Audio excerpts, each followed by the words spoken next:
under this surface.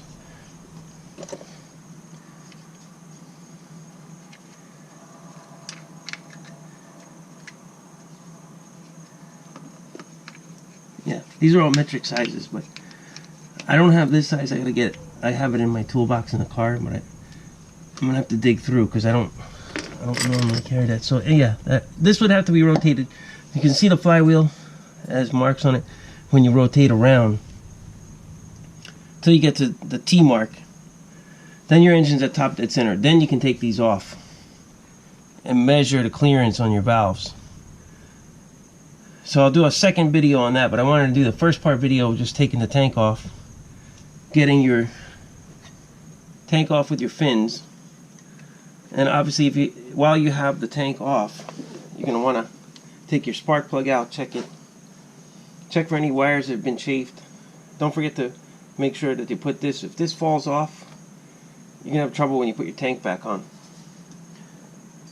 Check for any wires being chafed, damaged. This is the fuel. Make sure when you take your, of course you make sure when you take your tank off that your petcock is set to off. And just looking for any kind of chafing of wires or damage to anything. But the Honda is pretty good. I don't see anything. This wire I have here is my USB for my phone.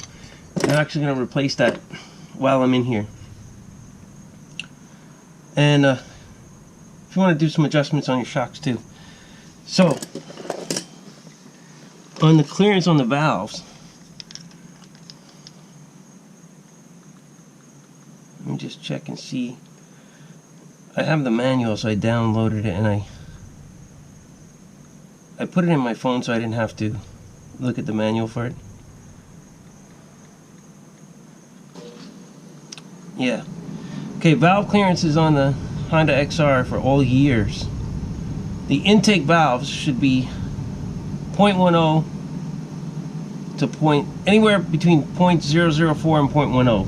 So if you check your clearance and you're within that spec on these two intakes, and you're good to go.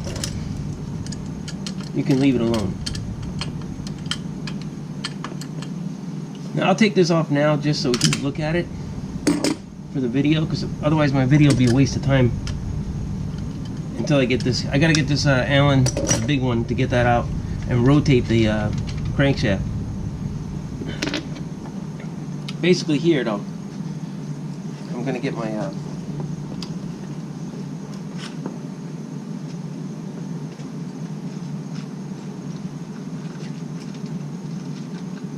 here's my feeler gauge. You'd want to have a feeler gauge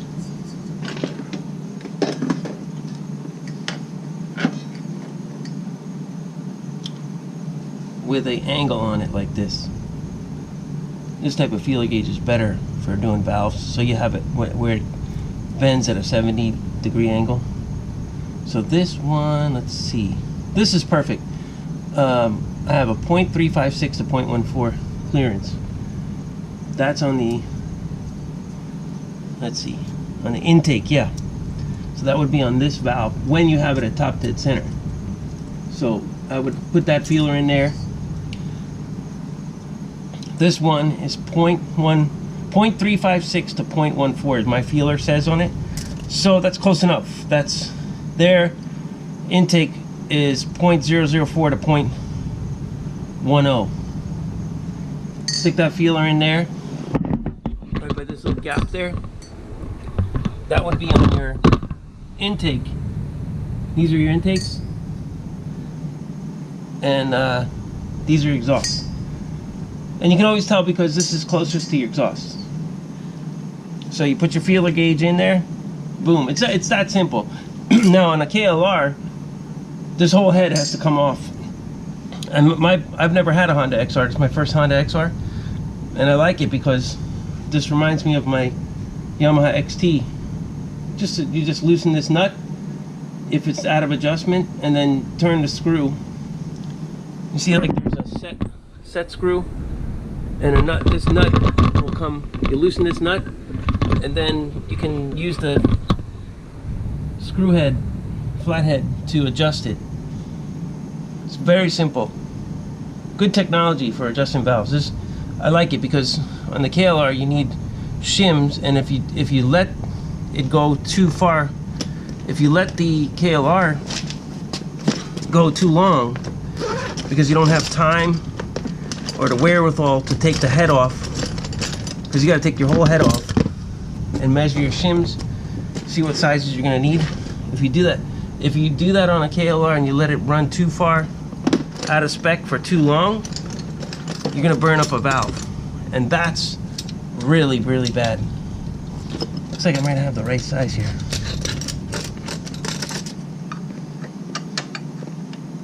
Oh yeah, there we go. So you take this baby out.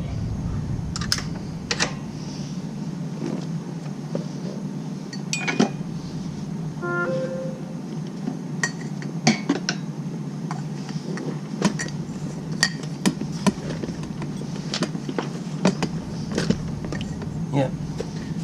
Take this out. Shouldn't lose any oil because the oil isn't that high up to leak out.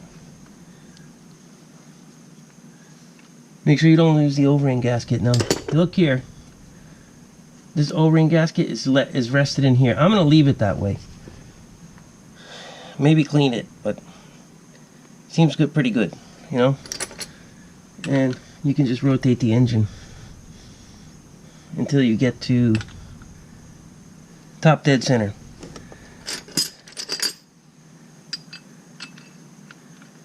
Let's see.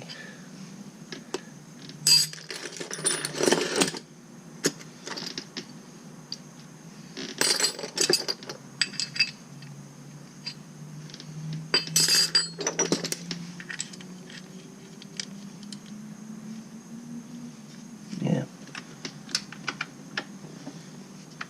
Oh shit, there it was. I just saw it. That's the T mark right there. I just passed it. Yeah, there it is right there. There's your mark.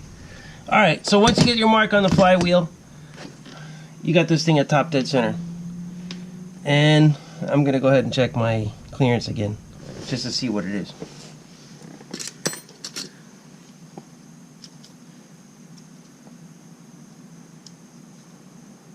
Let's see here.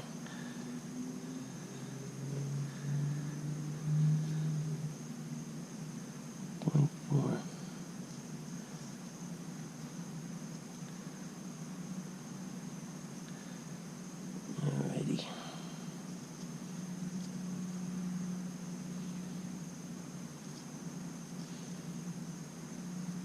Oh, the other one is here.